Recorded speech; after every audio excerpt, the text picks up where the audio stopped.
Okay, so these are for those of you that are still stuck in the fluoride, the water, the vaccines, the chemtrails, contrails, the 5G, the pesticides, the GMO versus organic, all of the different elements that coagulate and then people would want to blame for their cancer, disease, and chronic illness.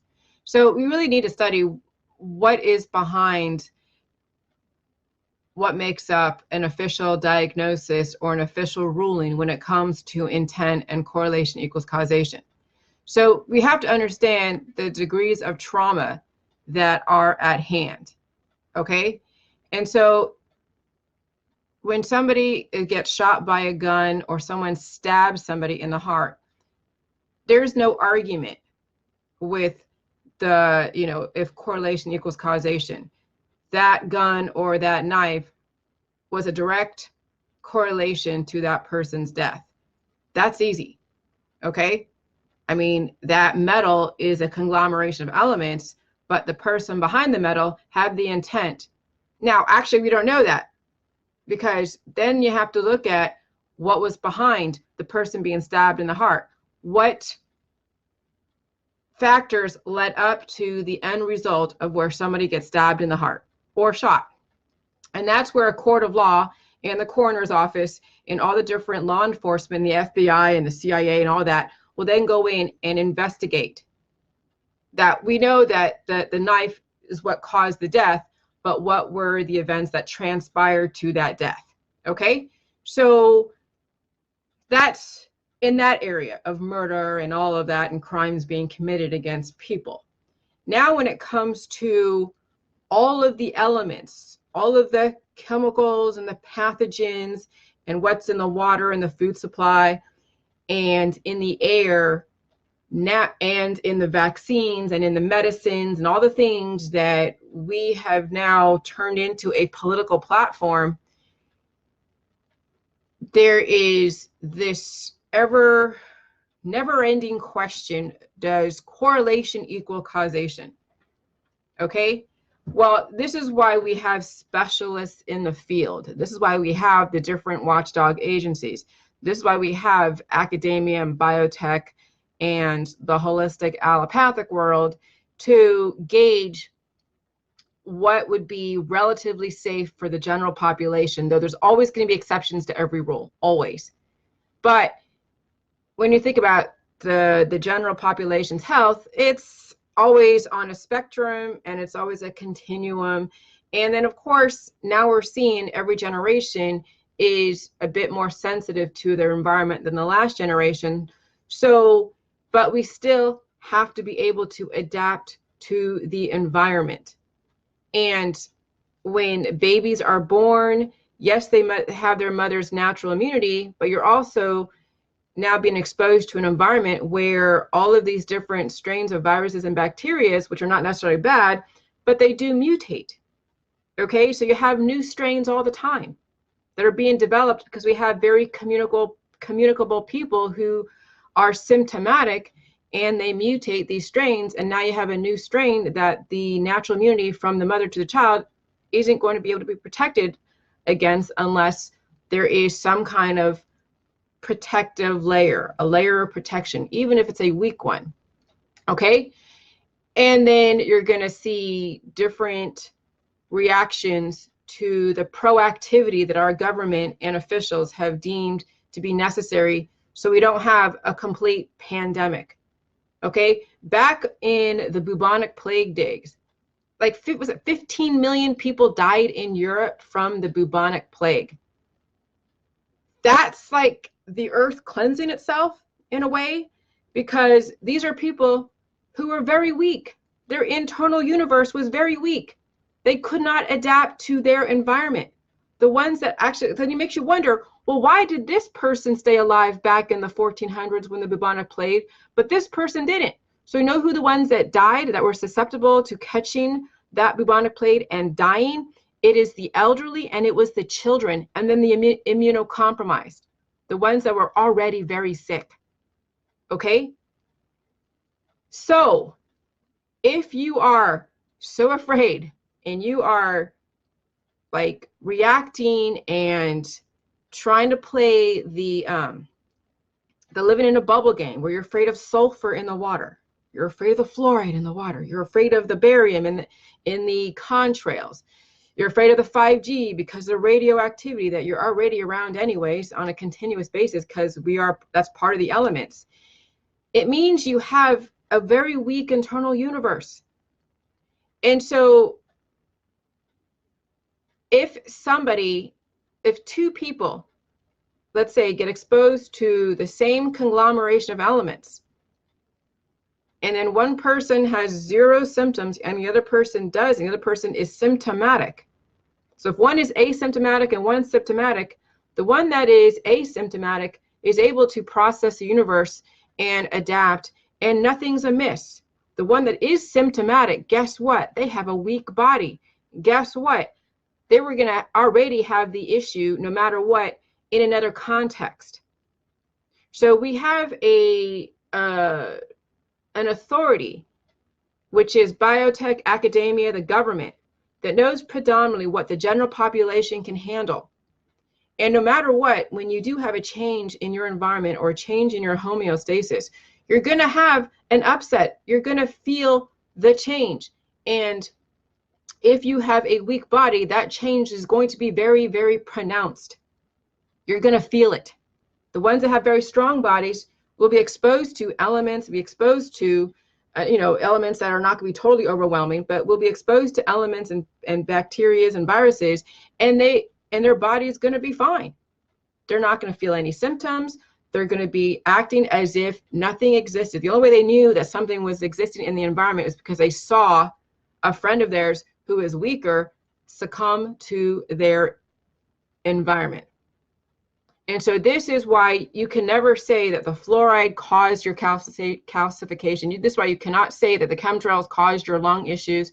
This is why you cannot say the vaccines caused all your cancer, disease, and chronic illness, because all vaccines is just a virus, a weakened virus, as well as elements, minerals that you're going to get anyways in the pink Himalayan salt, in the J juice. Okay? So it's like, if that's all the vaccines it's just your environment all in one injection, then it's not poison. It's not causing your issues. What causes your issues is the fact that you have weaknesses. And no matter what, you have a different exposure, not to a vaccine, but you have an exposure just in the population where you're eating food that has high amounts of aborted fetus cells and minerals and mercury and radiation, and you're getting viruses from the people eating and making that food. That's no different than a vaccine. So you would get that cancer, disease, and chronic illness regardless.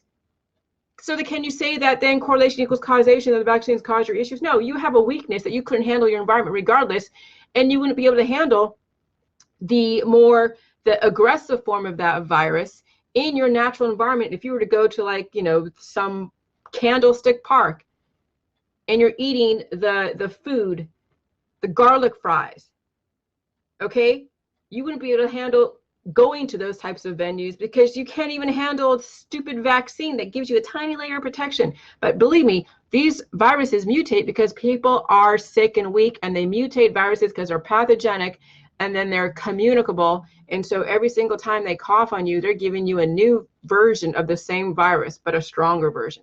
So how do you stop pandemics? You become asymptomatic. This is why the vaccines exist. This is why we get exposed to elements slowly. And this is why when they were first rolling out the 5G in some areas, yes, you're going to see an upset of homeostasis. Maybe birds did die during that time of experimentation. But for us to have the modern conveniences, somebody's going to have to be sacrificed so we can figure out what level we can turn things up at to where it's still safe for the environment and for people, but also give you what you're looking for: faster internet, faster streaming, quicker communication, something reliable, not so shoddy like landlines. Okay, I mean, we are becoming more advanced, and the evolution of humanity and of Earth is never ending. It's ever changing. You got to be able to keep up. And some of you won't because you're too afraid of sulfur in the water, or you're too afraid of fluoride, or you're too afraid of vaccines. It's like, come on. At some point, you're going to have to adapt to your environment because the environment's becoming more aggressive because people are becoming more aggressive. And then the strains of these viruses, which are not necessarily bad, or these bacteria, are becoming more aggressive because the amount of sickness that is so prolific in the community. And then it affects the mental state. And now you have to think twice, and now you have to really understand and how to read your environment so you don't get caught up in somebody else's imbalances, personally, professionally, and just even out there when you're hanging out with your friends and family at concerts. You got to know exactly what you're dealing with. And if you can't handle something like a vaccine or a prescription drug, which, yeah, no one's gonna be able to handle a prescription drug because it's meant for manipulating your hormones to give you a specific desired result. I mean, if you can't handle any of those things, then you have already issues. Okay, so no matter what, you're going to have an issue if you even have to take a vaccine. But the thing is, with the government, they don't know who it is you're dealing with, and so they cater to the lowest common denominator. So understand, this is really for all your best interest. And if you guys are strong, nothing like what the government's doing is going to affect you. Believe me, if they wanted you dead, y'all be done with. We wouldn't be here on Facebook. Okay? So, it's about degrees of trauma are studied first. And that's why we have specialists in the corner and internal affairs to investigate the intention behind the actual outcome of some kind of upset of homeostasis or actual death. Okay? And so we have to trust in our officials, even though some of our officials can be, corrupt, but there's corruption even in the general population that isn't like in law enforcement. We got people who run companies that are corrupt. Not so much in like higher level, but yes, but then also in lower level. We see people who are just in our, local politics that are corrupt. We see people who are scamming people for, they're pretending they have cancer and they're doing GoFundMe accounts. Okay, so the corruption doesn't discriminate. So don't think that corruption only has to do with government. Okay, it basically is across the board.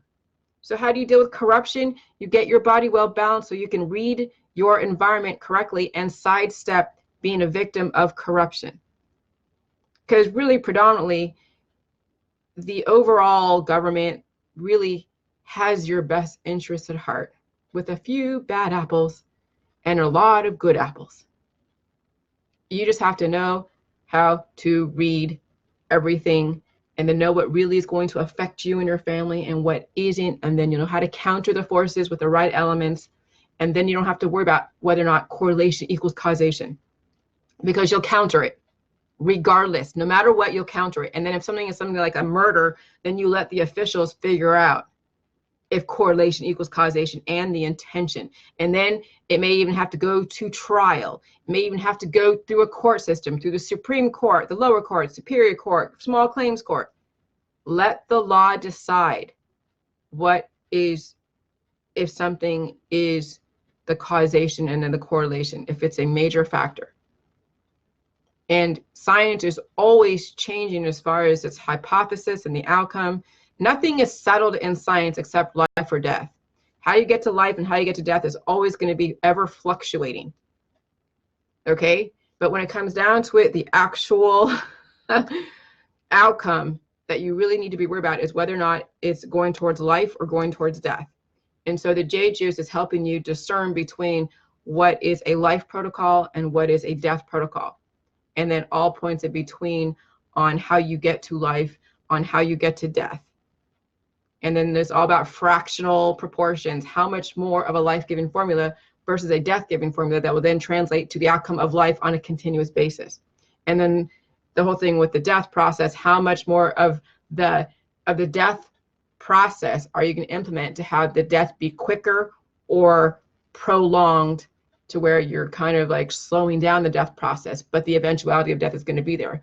And that's what we've understood about the allopathic holistic and all the remedies, is that you are just changing the deck chairs on the Titanic, okay? Because you're still utilizing the same elements for the same purpose, but you're just kind of changing them out.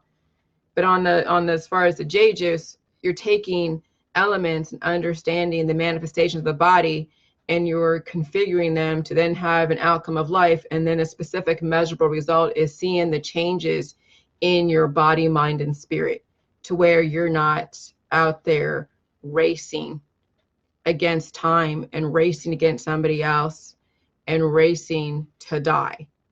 The J juice is going to make you relax. And then you're another person disarmed, which is good, and you're not contributing to the chaos that's out there. Okay? Because you can't control anybody else but yourself anyways. You can try to control your kids up to a certain point, but eventually it's out of your control. So this really brings it back to personal accountability and changing yourself, so that way it does translate eventually down the road out there. But it's not going to happen overnight. It's going to take a minute. But you're understanding that if you want to prove intent, that correlation equals causation, it's up to the specialist to figure it out. It's up to the legal system to figure out. It's up to the officials to figure out. And if you still see your friends and family still living despite being exposed to the chemtrail, contrails, despite being exposed to vaccines, and they're still alive, which means that they have a chance to then counter any elements that could be in excess, and they can still be living with you. Okay? Which means that they have every chance in the world to change their biochemistry with your help if you exemplify peace and balance. Okay? All right. Bye.